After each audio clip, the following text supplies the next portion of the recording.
Alhamdulillahirabbil alamin wassalatu wassalamu ala asyrafil anbiya'i wal mursalin sayyidina wa maulana Muhammadin wa ala alihi walhamdulillahirabbil alamin. Hadratal muhtarami wal mukarrami para alim para ulama wa bil khusus dumateng syekhina kiram Ramo Kyai Haji Muntaha wa ahli kala ta'dimi lan dumateng rencana sandir al-fala ingkang kula saengi lan kula hormati dan boten kesupen dumateng sedanten ingkang hadir wonten masjid niki ingkang kula hormati ugi.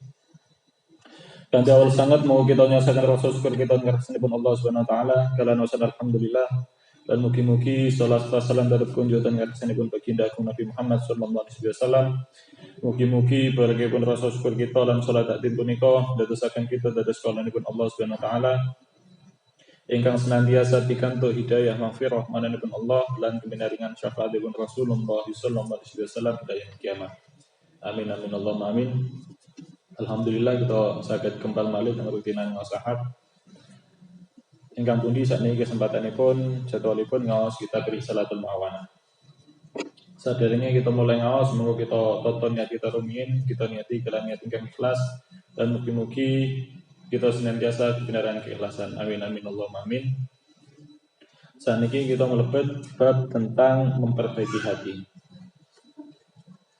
Bab tentang perbaiki hati langsung mawon kita mulai ngaos tentang kita niki. Bismillahirrahmanirrahim. Qala al-musannifu rahimahullah taala nafanallahu bihi wa ummihi fitarin amin. Wa 'alaika ya akhi bi islahi sariratika hatta tasira khairan min 'alaniyatik as-salihah. Wa 'alaika lan tapono sapa sira ya akhi sedulur ingsun bi islahi sariratika kelawan bagusi batin sira hatta tasira sehingga yen to ono sehingga yang tau dadi apa sariratik iku khairun lebih bagus min alaniyatika tinimbang saking lahiriyae sira asfolihati kang bagus wa dzalika lan mengkono islahi sariratik iku li anna sarirata karena sak temene batin iku mau diunadoril haqqi panggone peninggalane Allah al-haq wal alaniyata lan sak temene lahiriah iku matmahu nadoril khalqi nggon hasrat peningale makhluk. Artosipun hendaknya engkau wahai saudaraku agar memperbaiki batinmu sampai menjadi lebih baik daripada lahiriahmu yang baik. Yang demikian itu karena sungguhnya batin itu merupakan tempat pandangan Allah, sedangkan lahiriah itu merupakan hasrat pandangan makhluk. Beliau Imam Haddad mengutus kita untuk senantiasa memperbaiki batin kita suatu lebih baik daripada keadaan lahiriah kita. Napa kok mengganten keranten hati ini merupakan tempat pandangan Allah, sedangkan lahiriah anggota dohir kita ini merupakan tempat pandangan makhluk. Dan Allah niku harus lebih diprioritaskan tinimbang makhluk, tinimbang manusia. Sehingga objek yang menjadi pusat perhatian Allah yaitu niku hati, niku harus langkung sae tinimbang objek penglihatan manusia, yaitu niku anggota lahiriah kita. Yen wonten kitab Minhajul Abidin niku dijelaskan ketika beliau Imam Ghazali niku mensarai hadis innallaha ta'ala la yanzuru ila suwarikum wa absyarikum wa innama yanzuru ila qulubikum. Sungguhnya Allah Ta'ala tidak melihat kepada bentuk-bentuk kalian, tidak melihat kepada rupa-rupa kalian. Dan sesungguhnya Allah hanya melihat kepada hati kalian. Ketika beliau Imam Ghazali ini mensarai hadis niki, menjelaskan hadis niki. Beliau Imam Ghazali ngendikan hadis mengatakan, "Fal qalbu idan maudi'un dari Rabbil alamin." Maka hati bila demikian adalah tempat perhatian Tuhan semesta alam. Maka jika demikian hati itu merupakan tempat perhatian Tuhan semesta alam.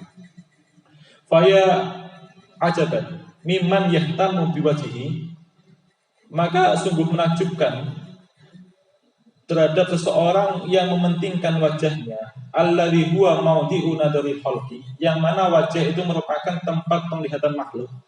Fayaqsiluhu wa yandufuhu minal aqdar wal adnas wa yuzayyinuhu bima amkanahu, sehingga ia membasuhnya dan membersihkannya dari berbagai kotoran dan noda-noda, dan ia menghiasinya dengan segala apa yang bisa dihiaskan, dan make up dan meledak dan sebagainya. li'alla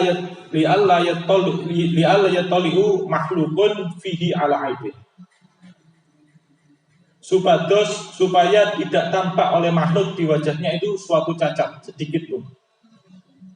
Maka mengherankan sekali bagi manusia yang mementingkan wajahnya, yang mana wajah itu merupakan tempat penglihatan makhluk, kemudian dia membersihkan daripada kotoran, membersihkan wajah daripada kotoran-kotoran dan lain-lain, dan menghiasinya paling wedak, paling make up, paling pelembab dan sebagainya, dan supaya tidak ada aib, tidak ada kecacatan di wajahnya. Wala yahtamu biqalbihi alladhi huwa mawdi'un rabbil alamin. Sedangkan ia tidak mementingkan hatinya, yang mana hati itu merupakan objek pandangan Tuhan semesta alam. Fayutahhiruhu wa yuzayyinuhu wa yutayyibuhu. Maka seharusnya ia mesti mensucikan hatinya, harus menghiasi hatinya dan memperindah hatinya. Li'al kaila yattali'u rabbul jalla jalaluhu ala danasin fihi wa syainin wa afati aibin. Agar tidak tampak oleh Tuhan, agar Allah tidak melihat kecacatan, suatu noda, suatu celah, suatu kerusakan di dalam hati tersebut. Bal yahmiluhu bi fadha'iha wa aqdarin wa qabaiha law ittala al qalbu ala wahidin minha lahajaruhu wa tabarru minhu wa daraduhu wallahul musta'an. Akan tapi kebanyakan manusia, ia membiarkan hatinya itu ternodai dengan berbagai kotoran dan keburukan, yang mana seandainya hati itu tampak oleh makhluk, niscaya mereka akan menjauh dari manusia itu. Manusia itu akan membebaskan diri, akan berlepas diri dari orang tersebut, dan akan mengusir orang tersebut saking kotornya hatinya. Dan Allah lah zat tempat memohon pertolongan. Intinya beliau Imam Haddad kali Imam Ghazali itu sami-sami ngutus kita untuk lebih memperhatosaken hati kita, keranten hati kita niku merupakan objek yang dilihat oleh Allah Subhanahu wa taala. Sungguh mengherankan orang yang menjaga betul wajahnya, yang mana itu merupakan objek penglihatan manusia, tapi tidak menjaga hatinya. Nah, untuk menjalankan nasihat Imam Haddad niki, kalau nasihat Imam Ghazali, untuk supados kita niki memperbaiki hati kita, niki kita memerlukan tindakan pencegahan, ugi tindakan penyembuhan, tindakan preventif, kalau tindakan kuratif. Tindakan penyembuhan nggih menika kados sing sering kita mireng lah, tombo ati, ono limo dan sebagainya. Tapi enten juga tindakan pencegahan, supados ati kita niku mboten terus-terusan kotor. Kadang mboten saged yen kita niki namung sibuk membersihkan hati kita, sedangkan tempat-tempat yang menjadi masuknya kotoran ke hati niku kita jarakan terbuka. Tanpa kita tahan, tanpa kita tutup. Lah, di antara tempat-tempat sing menjadi di antara tempat-tempat yang mempengaruhi kotor atau bersihnya hati kita nggih punika panca indera kita. Kados dawuhipun Habib Ali Al-Jufri teng salah setunggalipun pengaosipun beliau, panca indera niku merupakan pintu masuknya hati. Meripat, kuping, lesan niku semua merupakan pintu masuknya hati. Ketika panca indera niku melakukan kebaikan, mongko masuklah nur ke dalam hati tersebut sehingga hati menjadi baik. Ketika hati sudah baik, mongko bakalan menggerakkan anggota tubuh lain menjadi baik. Ketika panca indera niki bermaksiat, mongko masuklah kotoran ke dalam hati sehingga hati menjadi buruk. Tatkala hati niku sudah buruk, mongko akan melahirkan sesuatu yang buruk pula. Terus yang diibaratkan hati niku ibarat rumah, ibarat griya. Ingkang pundi enggak ada pintu masuk, enggak ada pintu keluar. Ketika sing masuk di dalam rumah niku golongane tiang-tiang ingkang sae, mongko sing keluar bakalan tiang-tiang ingkang sae juga. Ketika sing masuk di dalam rumah niku tiang-tiang sing jahat, tiang-tiang sing bejat, mongko sing keluar juga akan tiang-tiang sing jahat pula. Ketika sing masuk di dalam hati niku sesuatu yang baik, perkara yang baik, sehingga bakalan menjadikan hati niku baik. Ketika hati menjadi baik, mongko akan keluarlah kebaikan-kebaikan pula. Lesan sing didamel zikir sehingga bakalan dadosaken manah niku bersih. Ketika hati sampun bersih, mongko akan berdampak, akan menular datang anggota tubuh yang lain. Sehingga anggota tubuh dados khusuk, dados tenang, dados sae lah ini. Ketika sing masuk niku keburukan, hati niku bakalan dados gelap. Monggo yang hati sampun gelap, sing keluar pun juga akan gelap pula. Lesan sering damel iba, utawa kuping sering damel iba. Kuping sering damel mirengaken iba. Sehingga niku akan menimbulkan hati yang kotor. Ketika hati sampun kotor, mongko nular datang anggota yang lain. Yang keluar akan sesuatu yang kotor pula, sehingga gampang ngilokaken tiyang, gampang pegel datang tiyang, gampang hasud, gampang benci, gampang suudzon dan lain sebagainya. Tetose antara sing kalau tekanaken mriki, tetose antara anggota tubuh dan hati niku saling mempengaruhi. Ketika yang masuk itu baik, maka hati itu akan menjadi baik. Ketika hati itu sudah baik, yang keluar pun akan baik pula. Terus kita Minhajul Abidin tentang bab Aqobah ketika membahas mengenai mata. Niku enten dawuhe Nabi Isa. Beliau ngendikan iyyakum wan nadrata fa innaha tazra'u fil qalbi syahwat. Wa kafa biha li sahibiha fitnah. Beliau Nabi Isa ini ngendikan, takutlah kalian terhadap pandangan. Karena sesungguhnya pandangan itu dapat menumbuhkan di dalam hati suatu syahwat, suatu keinginan nafsu. Dan cukup yang demikian itu sebagai fitnah bagimu. Terus dugi mata, dugi pandangan kita niku saged menumbuhkan syahwat ing hati. Napa-napa sing kita pengen sakniki niku berawal saking penglihatan kita. Kita pengen niki niku semua keranten penglihatan kita. Kita pengen pakaian, ini keranten kita sampun ningali pakaian ingkang sae. Kita pengen HP, niku nggih keranten kita sampun ningali HP. Zaman-zaman sinan nggih mboten enten tiyang sing pengen HP mboten enten. Ketika HP semenjak kapan kita pengen HP Android, nggih sampune kita mantun melihat HP Android. Zaman sinan niku pengen HP nggih pengen HP sing enten tombol ini. Tapi ya sampune enten keluaran terbaru, pengen yang lebih baru lagi. Kita pengen kendaraan sing sae, pengen mobil, niku ibaratnya kita telah melihat mobil. Sebelum kita melihat mobil, zaman-zaman senian, zaman-zaman nenek moyang dahulu, niku mboten enten pengen mobil. Karena kan dereng mati melihat mobil. Terus napa namanya keinginan itu, pandangan itu bisa membuahkan keinginan di dalam hati. Jatuh cinta itu kan rahasiaan. Napa dari mata turun ke hati. Terus niku jadi pandangan itu penting. Bahkan yang mboten sangat, napa tiyang sing melakukan pelecehan seksual, saat ini kan kata berita-berita tentang mengenai pelecehan seksual ini kan kata. Nah, ketika pelaku ini diwawancarai, niku njawab kenapa kamu melakukan ini? Niku njawab nggih keranten telah menonton video-video yang diharamkan. Akhirnya muncullah keinginan, muncullah syahwat. Akhirnya melakukan hal-hal yang ngoten niku. Yang selingkuh dan lain sebagainya ini kerana menjaga pandangan juga. Akhirnya menemukan wanita yang cantik dan lain sebagainya. Akhirnya serong kanan, serong kiri. Terus lah kesetiaan ini perlu dibentengi dengan jaga pandangan. Mengkanten mungkin yang jomblo ya kedan jaga pandangan juga. Supados ketika nikah niku istrinya niku dados satu-satunya wanita yang paling cantik. Karena sebelumnya niku dereng nate melihat wanita. Terus ketika nikah niku sama niki wanita yang paling ayu. Lambemu ada. Terus ngoten nggih. Tapi masuk enten ngoten niki. Lah kebiasaan jelalatan nggih mboten saged terus ngaten. Gampang kecewa. Waduh kok oleh koyo ngene rek. Gampang kecewa.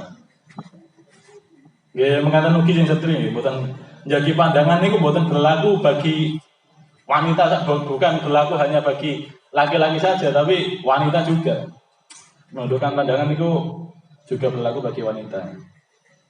Jane katakan sing ngefans artis-artis Korea BTS sinten mboten paham lho. Jane nggih bangun sadar. Terus pun ekspektasinya pun terlalu tinggi.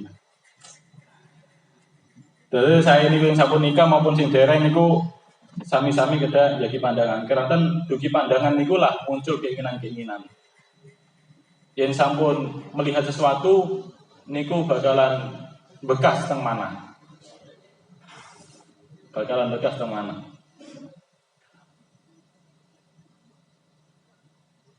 Kalau nanti mau setunggal pun kaul pilih ketika sakaratul maut mangke niku bakalan muncul perkawis-perkawis ingkang sering kita tonton. Yang sering kita lihat. Ketika sering kita lihat niku perkawis ingkang sae bisa muncul niku. Ketika sering ditinggalin ngoten niku sing perkawis ingkang haram, perkawis sing menapa bertentangan kalian syariat, nggih niku sing bakalan muncul. Begitu juga pendengaran. Nopo sing kita mireng niku sing bareng bakalan terngiang teng telinga kita. Ngoten lah. Terus jagi pandangan niku penting sangat.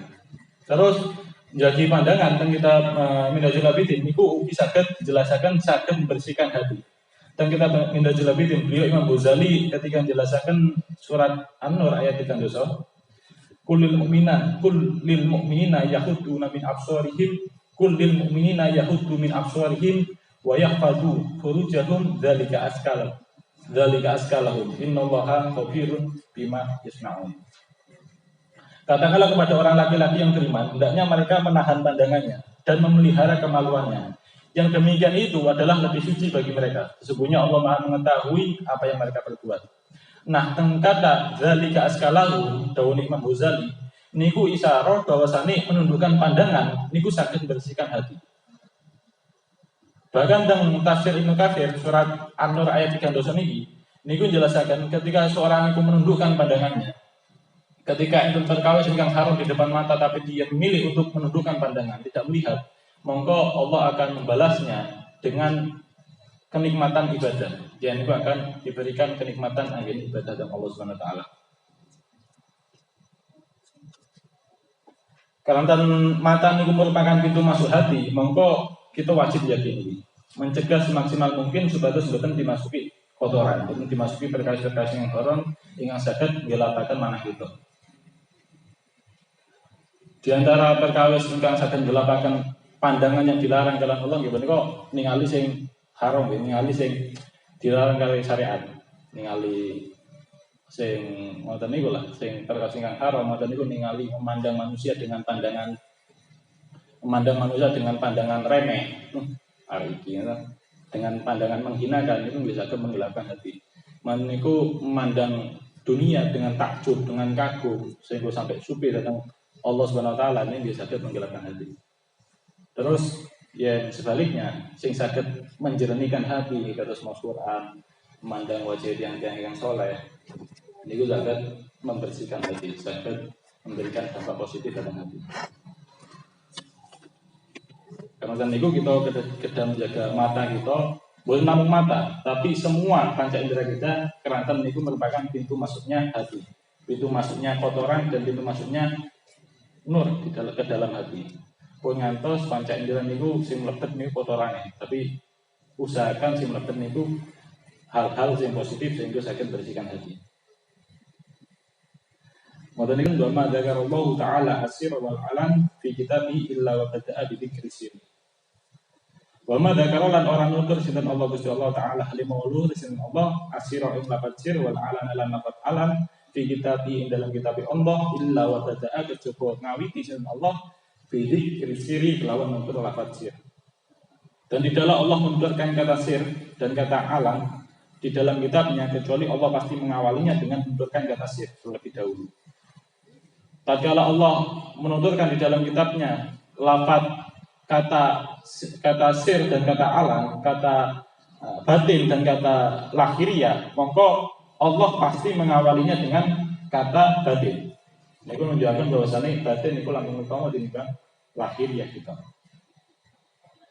Wa kana min du'ahi alaihi salatu wassalam, wa kana lan ono iku min du'ahi alaihi salatu wassalam, setengah saking dungane Kanjeng Nabi alaihi salatu wassalam, Allahumma ij'al sarirati khairan min alaniyati, utawi donga Allahumma ij'al sarirati khairan min alaniyati akhir.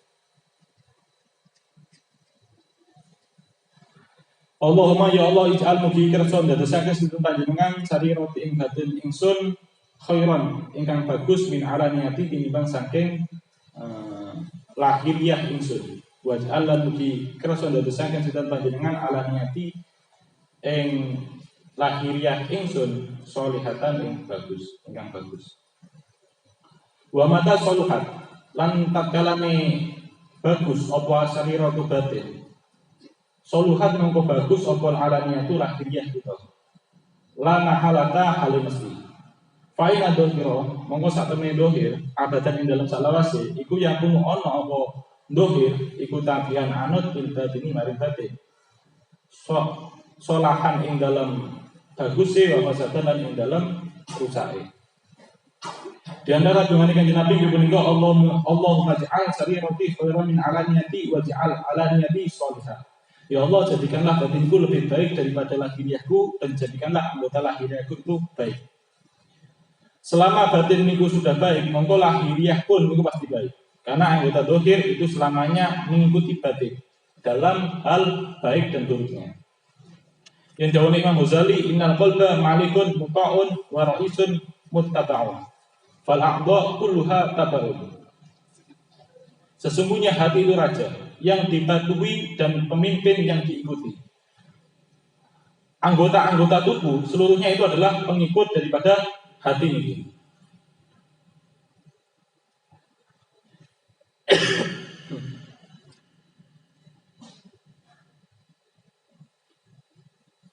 Wa idza kana sholahul kulli fi dzalik, maka apabila kebaikan itu seluruhnya ada di dalam hati, maka wajib sarful inayah ilaihi, maka wajib kita itu memfokuskan perhatian kepada hati ini.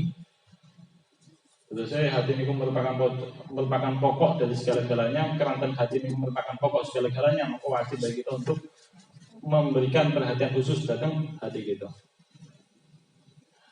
Qala Rasulullah sallallahu alaihi wasallam, Rasulullah telah bersabda, inna fil jasadi satamne iku tetep ing dalam jasad mudghatan ana sekumpal daging idza soluhat tatkalane bagus apa mudghah soluha mongko bagus biha kelawan mudghah apa sairul jasadi sekarine jasad wa idza fasada dan tatkalane rusak apa mudghah fasada mongko rusak biha kelawan mudghah apa sairul jasadi sekarine jasad ala wahyil qalbu eling-eling lan utawi mudghah ikwal qalbu ati.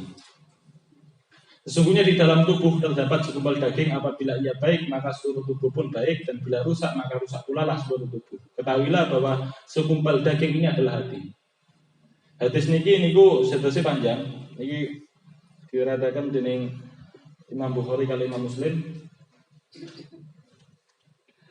Hadis niki sedase panjang. Teng kitab Fathul Bari niki tambahan mawon, niki sampun masyhur ing hadis niki. Niki tambahan mawon teng kitab Fathul Bari ketika mencari hadis niki niku dijelaskan bahwa letak akal niku enten teng hati, senes teng otak. Letak akal manusia niku senes teng otak tapi teng hati. Nomor itu menggunakan dalil bahwasannya letak akal itu ada di hati bukan di otak.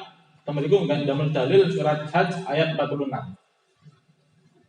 Afalam yasiru fil ardi fatakuna lahum qulubun ya'qiluna biha. Maka apakah mereka tidak berjalan di muka bumi lalu mereka mempunyai hati yang dengan itu mereka dapat memahami. Yang dengan itu mereka dapat memahami. Terus yang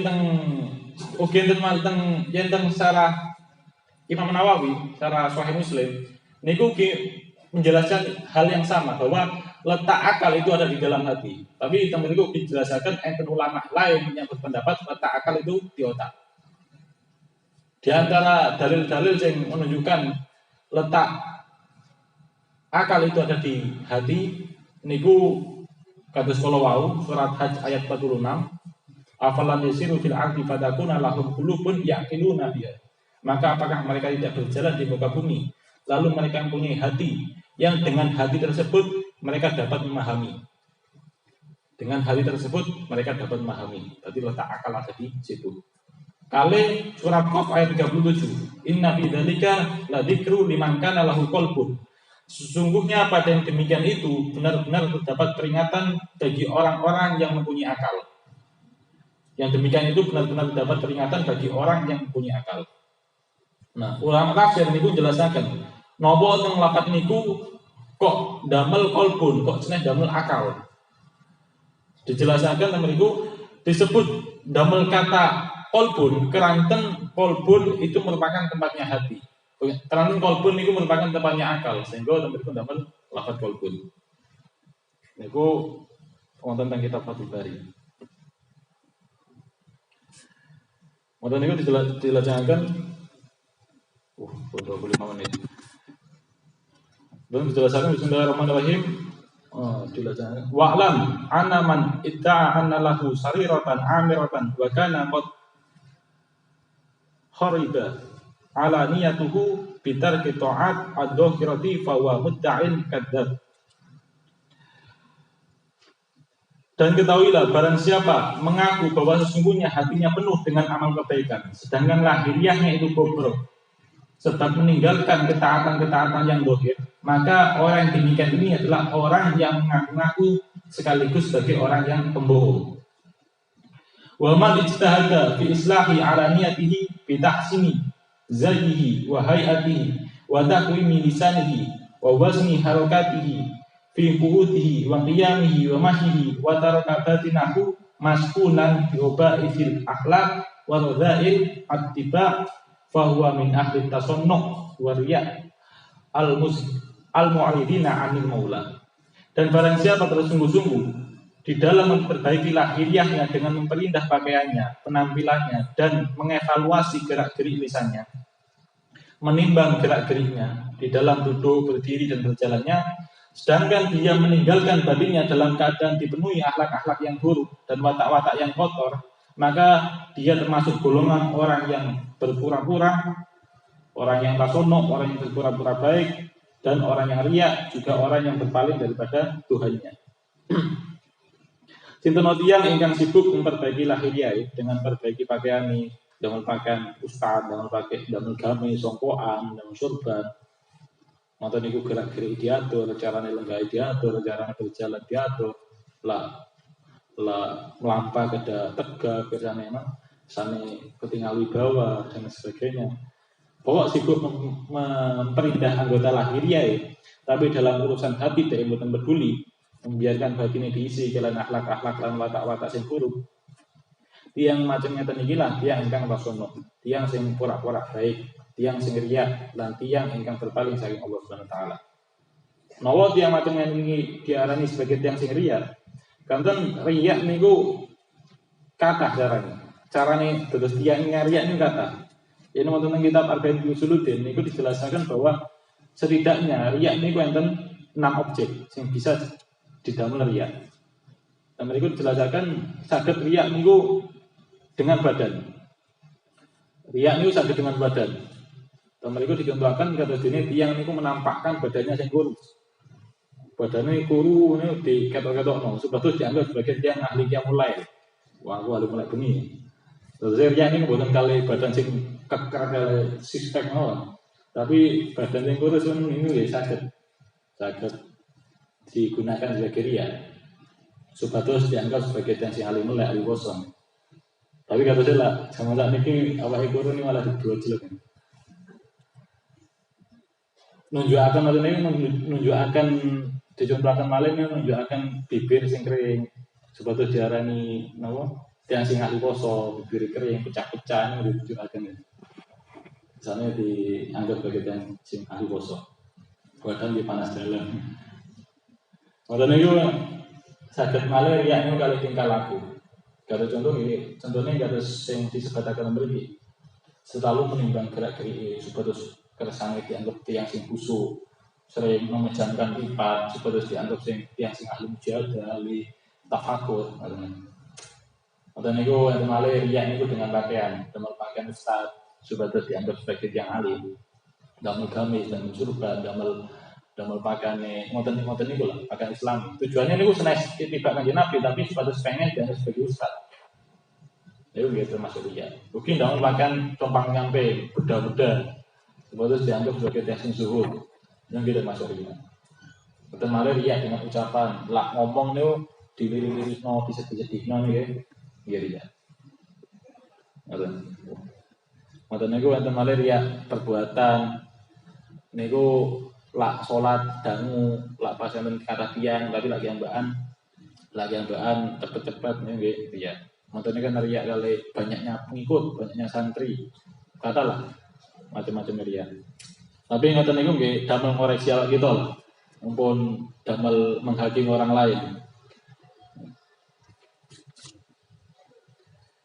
Nah, seharusnya memperbaiki lahiriah harus mengandung, memperbaiki lahiriah, memperbaiki cara duduk, cara berjalan, cara berpakaian. Niku seharusnya saya. Rasulullah juga mengajarkan ini. Ya nopo ada lenggah, ada berbicara. Rasulullah niku sampai mencontohkan itu semua. Kados damel gamis, damel surban, itu semua sebenarnya saya. Bahkan yang memakai pakaian gamis karena niat dakwah, memakai pakaian ala ustad karena niat dakwah niku dianjurkan malah. Ya niatnya dakwah, biasanya niatnya pengen dianggap sebagai ustad. Niku tentang kita majelis susahnya. Kalau suka dari sembilan tiga, namanya sinten. Enten salah setunggal pun saya ketika tawaf niku dhek negur tiyang sing salah di dalam praktek tawaf. Ditegur, dinasihati yang niki mboten mirengaken. Karena waktu niku Syekh niki mboten damel pakaian ustad. Mata niku salah setunggal pun wedal malih kepanggih malih tiyang niki tetap salah malih. Tapi waktu niku si Syekh niki nasihati malih. Tapi keadaan si Syekh niki sedang damel pakaian ustad. Dinasihati ternyata dimirengaken. Niku menunjukkan bahwa boleh memakai pakaian seorang ustad yang niatin itu dakwah. Supados lebih mudah menyebarkan agama. Tapi lah niatnya pengen dianggap ustad juga nansal. Cuma masalah yang tentang kasus niku dia melakukan itu semua dia hanya karena semata-mata makhluk. Tujuannya namun makhluk. Dia sibuk menghias lahiriah untuk makhluk. Sedangkan membiarkan batine niku dipenuhi kalian sifat-sifat yang awal. Nah, tiang sing sibuk memperindah lahiriah dengan pakaian ala-ala ustad, dengan lahiriah ini menghias dengan pakaian ustad ngoten niku, tapi perilakune, watake, karaktere niku fasik. Kados tiang-tiang ingkang bejat niki merupakan tiang ingkang paling dibenci kalian Allah Subhanahu wa taala. Enten nang kitab Jami'us Shaghir hadis nomor 56. Niku enten daune kanjeng Nabi, abdul ibad ilallahi man kana sabahu khairan min amalihi. Antakuna thiyabuhu thiyabal anbiya wa amaluhu amalul jabbari. Hamba yang paling dibenci Allah adalah orang yang pakaiannya lebih baik daripada amal perbuatannya. Pakaiannya itu seperti pakaian para nabi, sedangkan amal perbuatannya itu seperti perbuatan orang-orang sing angkuh. Niku enten kitab Jami'us Shaghir hadis nomor 56. Modalnya dilaksanakan fa iyyaka ya akhi antasdura syai'an law dhahara min-nasi kunta tastahi min dhuhurihi hayaan yansa'u min khawfil istiqbah. Fa iyyaka monggo wedi sapa sira ya akhi sedulur ingsun antasdura ing yen nutupi sapa sira syai'an ing suci-wici law dhahara lamun pertelo apa syai' lin-nasi maring mungso kunta monggo ana sapa sira iku tastahi isin sapa sira min dhuhurihi saking pertelane syai' hayaan kelawan isin yang sya'ukang timbul min khawfil istiqbah saking wedi kawilang Allah. Kala ngendika sahabatul arifin sebagian arifin ing dawuh la yakunu asufiyu sufiyan hatta yakuna bi haitsu lautifa bi jami'i ma fi batinihi ila akhir. La yakunu ora ana sapa sufiyu wong kang ahli sufi iku sufi tenanan. Hatta yakuna sing yen to ana sapa sufi iku bihai lautifa kelawan sekira lamun den ubengake apa bijami iman sekabehane perkara silae mafi batin kang ana ing dalem batine sufi ala tobakin ing atase nampan ing atase talam isuki ing dalem pasar mastahya mongko ora isin mastahya ora isin sapa sufi min duhuri syai'in saking pertelane suci-wici minggu saking sufi. Maka takutlah kamu wahai saudaraku untuk menyembunyikan sesuatu yang jikalau dilihat oleh manusia kamu akan malu dari tampaknya perkara tersebut. Karena malu yang tumbuh dari takutnya dianggap sebagai orang yang buruk. Sebagian arifin berkata tidaklah seorang sufi itu benar dalam kesufiannya sampai sekira semua yang ada di dalam batinnya ditaruh di atas nampan, di atas talam, kemudian dibawa keliling di pasar, dia tidak malu dari ditampakkannya apa-apa yang ada di dalam hati tersebut. Maksudnya dawuh niki nggih punika, takutlah kamu menutupi sesuatu yang mana jikalau sesuatu itu dilihat oleh manusia kamu akan malu. Tentu sing dimaksud sesuatu yang memiliki adalah keburukan. Keranten normali menungso niku pasti malu yang keburukan ini niku diketahui oleh orang lain. Dadose sesuatu nih, dadose takutlah kamu untuk menyembunyikan sesuatu keburukan yang mana jika keburukan tersebut dilihat oleh manusia kamu akan malu. Karena takut dianggap sebagai orang buruk. Karena kamu takut dianggap sebagai orang buruk. Tapi maksud saking nazar niki niku bukan berarti melarang kita untuk menutupi aib. Senajan harus nganten. Justru kita niki diharuskan, diwajibkan untuk menutupi aib-aib keburukan kita. Tapi maksud saking nazar niki adalah niki merupakan peringatan supados kita boten melakukan suatu keburukan. Sehingga boten enten sesuatu yang harus kita tutup-tutupi. Karena niku teng keterangan selanjutnya, teng keterangan sak mantune selajengnya niku menjelaskan tentang ciri tiang sufi sing hakiki. Qala fadil arifin la yakunu sufi sufiyan hatta yakuna bihaitsu law tiba bi jami'i ma fi batinihi ala tabaqin fisuk mastahya min duhuri syai'in minhu. Sebagian arifin berkata, tidaklah seorang sufi itu benar-benar kesufiannya sampai sekira semua isi hatinya itu dikeluarkan, ditaruh di atas nampan, kemudian dikelilingkan di pasar, maka orang sufi ini tidak akan malu atas apa-apa yang dinampakkan itu. Nopo kok boten malu? Nopo kok tiang sufi ini boten malu? Keranten mana ini sampun bersih. Keranten beliau tidak menyembunyikan keburukan apapun, di hatinya tidak ada keburukan apapun, sehingga tatkala isi hatinya itu dipertontonkan teng pasar, dia tidak ada hal yang membuatnya malu, karena sampun boten keburukan, semuanya sampun bersih. Niki lah yang dimaksud nasihat niki, nasihat Imam Haddad niki. Maksudnya nggih menika ojo nglakoni dosa, betul lah. Ojo nglakoni dosa. Hindari sejauh mungkin perbuatan dosa, supaya tidak ada sesuatu yang kita sembunyikan. Ini ngoten. Jadi kalau pengen bahas mengenai hukum, sekali kalau membahas mengenai hukum menceritakan aib dosa yang pernah kita lampaui. Hingga pundi kalau ini sempat terjadi nih tentang lomba kalau ini. Karena beberapa peserta yang menceritakan aib-aib ini. Nah, jadi ini kalau itu ngagumi pangapunten, dumateng sing kalau ini menceritakan aib-aib keburukan ini. Niki insya Allah sekali, insya Allah sama sekali bukan ternyata nyindir, tapi niki kalau sampaikan keranten katosnya nggih penting juga untuk disampaikan. Sebatas ya sebatas langkung ngatos-ngatos lah.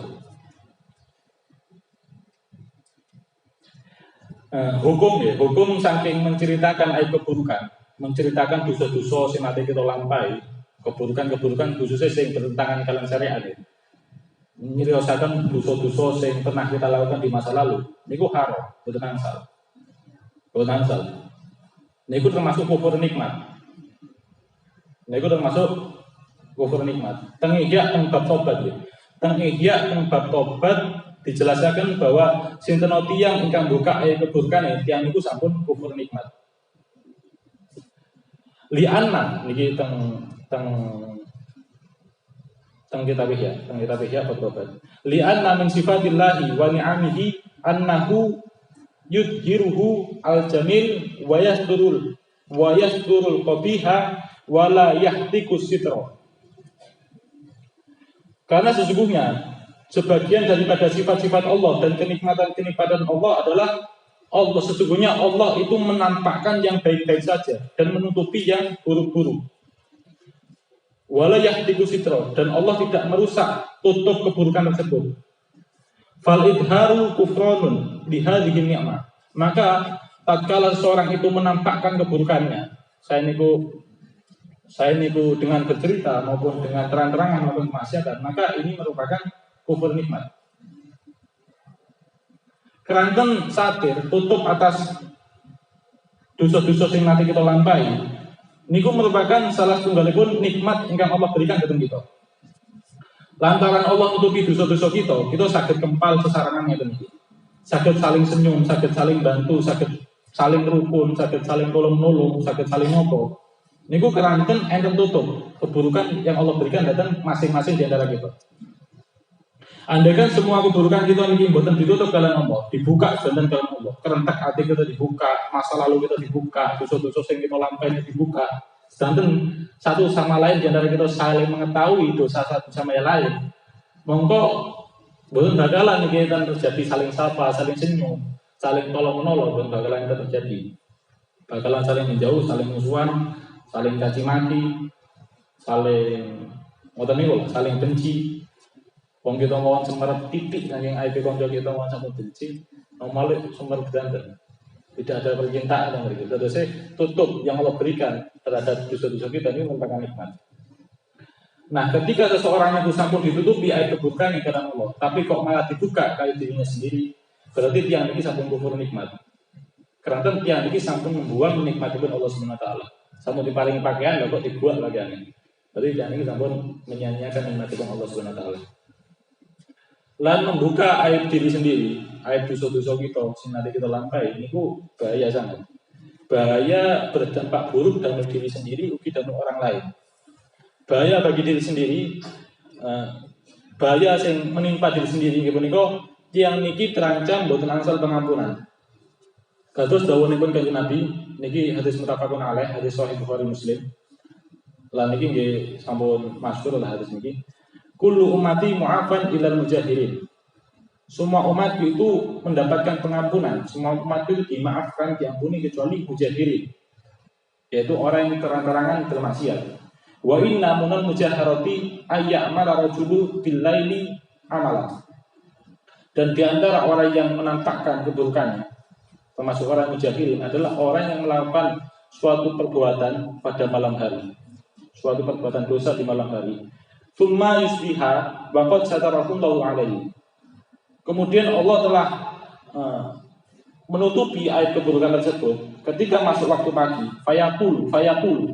Orang ini berkata, ya fulan, amiltul barihah kada wa kada. Fulan, mambengi aku mari nglakoni dosa ngene. Waqad bata yasturuhu rabbuhu. Dan sungguh pada malam harinya Allah itu telah menutupi aib-aib dosanya itu. Wa yusbihu wa yukshifu sitrallahi anhu. Akan tapi ketika masuk waktu pagi, dirinya orang ini itu membuka tutup tersebut, tutup yang Allah berikan pada orang tersebut. Terus ini ancaman bagi dia yang kaum mujahirin sing membuka aib-aib. Semua umat pun itu diampuni dening Allah kecuali mujahirin. Sinten tiyang mujahirin itu tiyang ingkang mantun ngambil dosa terus ditutup pikiran Allah, tapi di kemudian hari dia malah membuka menceritakan dosanya. Nikilah tiyang mujahirin ingkang terancam niku wau sulit untuk mendapatkan pengampunan. Lan dampak buruk bagi tiang lintu, dampak buruk bagi orang lain gitu niko bakalan dadosaken tiang lintu sing diceritani niku saged berpotensi ngremehaken dosa. Misal enten si fulan ini ahli maksiat, ahli maksiat ya, ahli nopo lah, ahli mabuk misal. Ahli mabuk. Enten si fulan ini ahli mabuk. Si fulan ini terus serius datang rencana-rencana. Aku ngombe bir iku, ngombe ciu iku nopo merek bir ini no. Ngombe bintang itu ngombe ciu lah. Aku ngombe miras itu 3-4 botol sedina itu biasa. Terus biasa. Ngomong serius datang rencana harus nganten. Nah, ternyata di antara rencane niku enten tiyang sing nate mabuk-mabuk juga. Tapi sak sampune tiyang niki rencane niki mabuk-mabuk, dhek niki nyesel saestu, akhirnya tobat, nangis. Selama bertahun-tahun dhek niki nyesel, selama bertahun-tahun dhek niku merasa bersalah, merasa berdosa, minta ampun datang Allah, nyesel betul. Sehingga terusan tobat. Tapi ya sampune ngiring ceritane si pulang niki sing wau niki. Nah, rasa nyesel niku rasa bersalah akibat nonton mabuk niku saged hilang.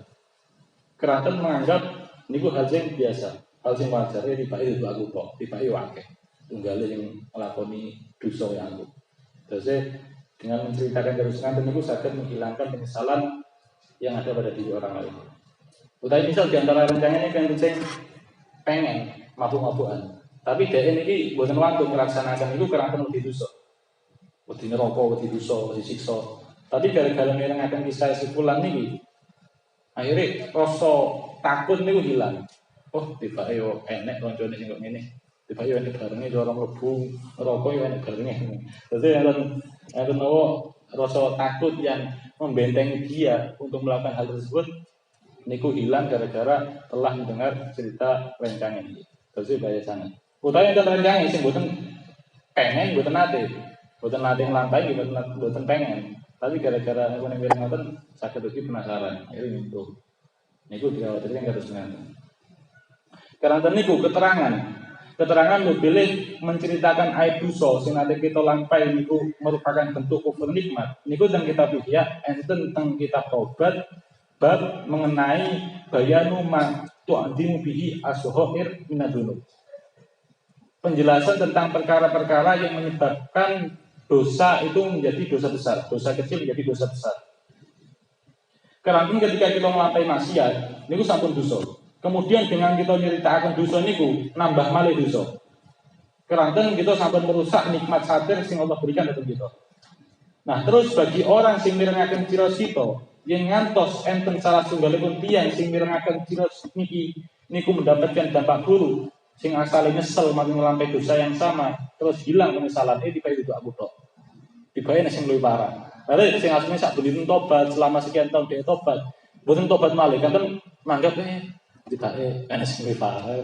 Lalu niku yen enten orang yang mendengar cerita itu mendapatkan dampak buruk monggo dia ini bakalan menciptakan dosa. Utawi enten tiyang sing mencontoh gara-gara mireng ciri si fulan niki, monggo dia juga bakalan menciptakan dosa. Bahkan empun nyiriyosaken empun nyiriyosaken aib keburukan. Yang tentang kita Risalatul Ma'awanah ya mboten tentang kitab Nasruddinnya. Niku ketika seseorang enten larangan waktu ini pinter ya. Enten larangan seseorang niku menceritakan rahmati pangeran terlalu berlebihan. Datang tiang-tiang awam. Keranten dikhawatirkan dia gampang semakin malah ngeremehaken dosa. Dadosaken nyiraosaken napa namine rahmatipun pangeran mawon yen boten napa nggih. Salah sasaran niku mawon yang ngantos seseorang misal gitu wis maghfirane pangeran niku luas dosamu gene apa-apa nih itu nyiraosaken tiyang dateng tiang-tiang fasik terus ngaten ingkang pundi tiyang niki niku lak sekiranya diciriosi ngoten niku ndadosaken malah gampang lakukan dosa. Nah yang niku ndadosaken napa sing kita sampaikan niku ndadosaken dhek niki malah ndrawasi gara-gara napa sing kita sampaikan kita niki kenging diciptakan dosa. Ya kan tentang kita Risalatul Ma'awanah. Masuk malih bahasa bahkan tentang kitab Ihya bab hibah. Tentang kitab Ihya bab hibah niku enten terkawis sing diperbolehkan hibah. Di antaranya ya menika menghibah kaum mujahirin iki, yang sing menampakkan kemaksiatane. Wonten maksiat secara terang-terangan, tapi wonten melakukan maksiat di foto, di upload, utawi wonten maksiat di bangga-banggakan, dicerita-ceritakan. Niku nggih, niku tidak ada dosa menghibah orang tersebut. Tapi menghibah dalam hal sebatas apa yang dia ceritakan. Misalnya nanti yang bejat, sedangkan dosa nanti dilampaui, terus yang dibangga-banggakan ini masalah judi, lah, mantul-mantul ini diceritakan. Maka tidak ada dosa menghibah dia dalam urusan judi. Tapi dalam urusan lain yang dia sembunyikan itu haram. Nah itu yang kita dia harus ngomong. Makanlah. Oke. Kalau saya niku bahaya lah. Napa nyerosakan aib keburukan itu dilarang oleh masalah. Intinya saya ngomong.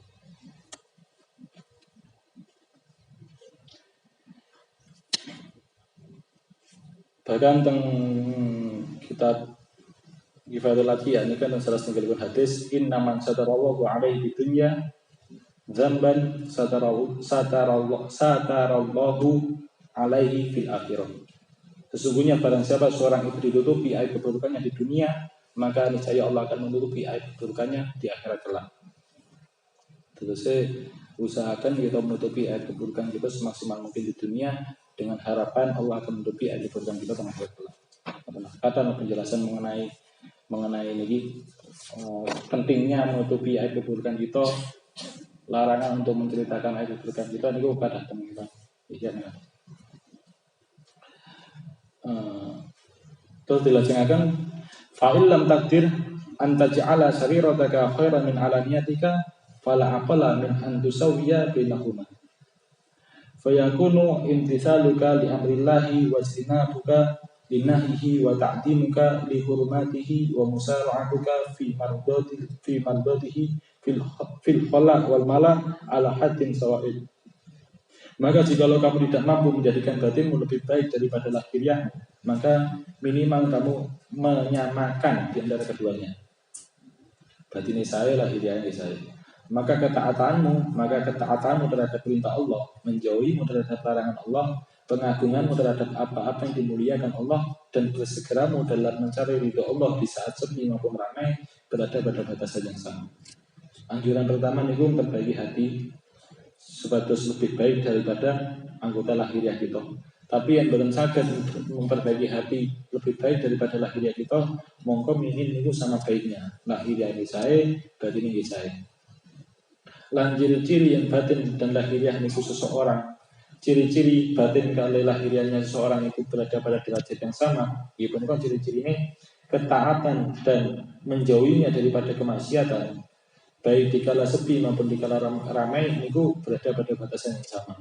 Yang pas sepi, yang pas ramai niku sholatnya 5 menit misal, pas kian bahan 5 menit. Atau lah, buatan sami lah. Makhluk buatan mempengaruhi. Wahadihi awalul qadamin yad'uha al-'abdu fi tariqil ma'rifah al-khassah fa'lam dzalik wa billahi at-taufiq. Wa hadhihi lan utawi ila haddun sawa iku awal qadamin kawitane gelanahan yad'uha kang ngeleh ha ing qadam sopan abdu kawula fitariqil ma'rifati ing dalam ma'rifat khusus kang khusus fa'lam mengkono sapa sira dalika ing mengkono keterangan wa billahi lan iku kelawan Allah at-taufiqu tawi pertolongan. Ini adalah langkah pertama yang dilangkahkan oleh seorang hamba di dalam perjalanan untuk mencapai ma'rifat yang khusus, dan dengan Allah lah dan hanya kepada Allah lah pertolongan itu. Dan pertolongan itu hanya ada pada tangan Allah. Yang seorang itu sampun menyamakan antara lahir dan batin, monggo ini merupakan langkah pertama dalam perjalanan mencapai makrifat yang khusus. Ini kemauan yang saya perlu sampaikan, mungkin kita sakit memperbaiki batin kita lebih baik daripada lahiriah kita. Amin amin Allahumma amin. Saya kalau kita semangat pada kemudian yang kita omongkan. Assalamualaikum warahmatullahi wabarakatuh.